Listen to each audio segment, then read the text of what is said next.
ഇന്നത്തെ ദിവസത്തിലേക്ക് എല്ലാവർക്കും സ്വാഗതം. നമുക്ക് വേണ്ട ഇതുപോണക്ക് സോയാബീനും 3 മുട്ടയും ഉണ്ടെങ്കിൽ ഉണ്ടല്ലോ ഉച്ചക്കലത്തെ ചോറിനും അല്ലെ വൈകിട്ട് ചപ്പാത്തിക്കും ഒക്കെ ആയിട്ട് നല്ല അടിപൊളി ടേസ്റ്റിൽ നമുക്കൊരു കൂട്ടാനുണ്ടാക്കാവേ.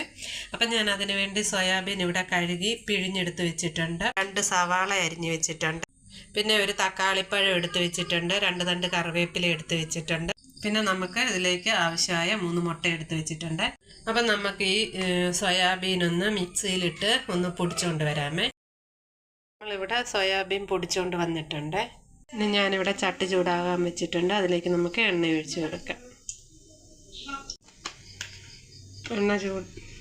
എണ്ണ ചൂടായി വന്നിട്ടുണ്ട്. കടുക് ഇട്ട് കൊടുക്കാം. കടുക് പൊട്ടി വന്നിട്ടുണ്ട്. നമുക്കിനി അരിഞ്ഞു വെച്ചിരിക്കുന്ന സവാള ഇട്ട് കൊടുക്കാം. അപ്പം നമുക്കിത് വഴന്ന് വരട്ടെ. നല്ലതായിട്ട് വഴന്ന് വരുന്നിടം വരെ ഇളക്കി കൊടുക്കാം. അപ്പം സവാള വഴന്ന് വന്നിട്ടുണ്ട്. നമുക്കിതിലേക്ക് തക്കാളിപ്പഴം ഇട്ട് കൊടുക്കാതെ. പിന്നെ നിങ്ങളുടെ കയ്യിൽ ക്യാപ്സിക്കം ഉണ്ടെങ്കിൽ അത് ഇതുപോണൊക്കെ അരിഞ്ഞ് ഇട്ട് കൊടുക്കാം കേട്ടോ. എൻ്റെ കയ്യിലില്ലായിരുന്നത് കൊണ്ട് ഞാനതെടുത്തില്ല. ഇതിലേക്ക് നമുക്കിനി ആവശ്യത്തിന് ഉപ്പുപൊടി ഇട്ട് കൊടുക്കാം. ഇനി നമുക്കിതിലേക്ക് മഞ്ഞൾപ്പൊടി ഇട്ട് കൊടുക്കാം. ഇതിലേക്ക് നമുക്ക് കാശ്മീരി മുളക് പൊടി ഇട്ട് കൊടുക്കാതെ. ഇനി ഇതിലേക്ക് നമുക്ക് ഒരു സ്പൂണ് മല്ലിപ്പൊടി ഇട്ട് കൊടുക്കാം കേട്ടോ. സ്പൂണ് ചിക്കൻ മസാല ഇട്ട് കൊടുക്കാം. ഇനി നമുക്ക് പൊടിയെല്ലാം കൂടെ ഒന്ന് മൂത്ത് വരുന്നിടം വരെ ഇളക്കി കൊടുക്കാം. നമ്മുടെ പൊടിയെല്ലാം മൂത്ത് വന്നിട്ടുണ്ട്. ഇതിലേക്ക് നമുക്ക് സോയാബീൻ ചതച്ചത് ഇട്ട് കൊടുക്കാം.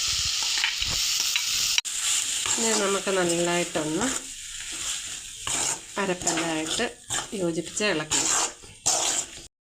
അപ്പം വേണ്ട നമ്മൾ നടുക്കൊരു കുഴി ഉണ്ടാക്കിയിട്ട് വേണ്ട ഈ 3 മുട്ട ഞാനിവിടെ പൊട്ടിച്ച് അടിച്ച് വെച്ചിട്ടുണ്ട്. ഇത് നമുക്ക് ഇങ്ങോട്ട് ഒഴിച്ചു കൊടുക്കാം.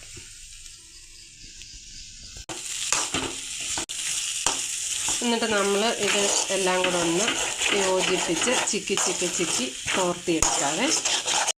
അപ്പം നമുക്കിനി ഇച്ചിരി പച്ചക്കറിവേപ്പില ഇട്ട് കൊടുക്കാവേ. അപ്പം ഞാൻ പച്ചക്കറിവേപ്പില ഇട്ട് കൊടുത്തിട്ടുണ്ട്. പിന്നെ ഇതിൻ്റെ അകത്ത് ഇച്ചിരി മല്ലിയിലയും കൂടെ ഒക്കെ ഇട്ട് കൊടുക്കുകയാണെങ്കിൽ നല്ല ടേസ്റ്റ് ആയിരിക്കും കേട്ടോ. പക്ഷേ ഇവിടെ മക്കൾക്ക് മല്ലിയിലയൊന്നും ഇഷ്ടമല്ല, അതുകൊണ്ട് ഞാൻ മല്ലിയില ഇട്ട് കൊടുത്തിട്ടില്ല കേട്ടോ.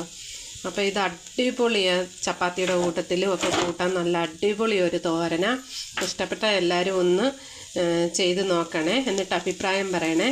എൻ്റെ വീഡിയോ ഇഷ്ടപ്പെട്ട എല്ലാവരും ലൈക്ക് ചെയ്യുക, ഷെയർ ചെയ്യുക, സബ്സ്ക്രൈബ് ചെയ്യാൻ മറക്കല്ലേ ചാനൽ. അപ്പോൾ ബൈ.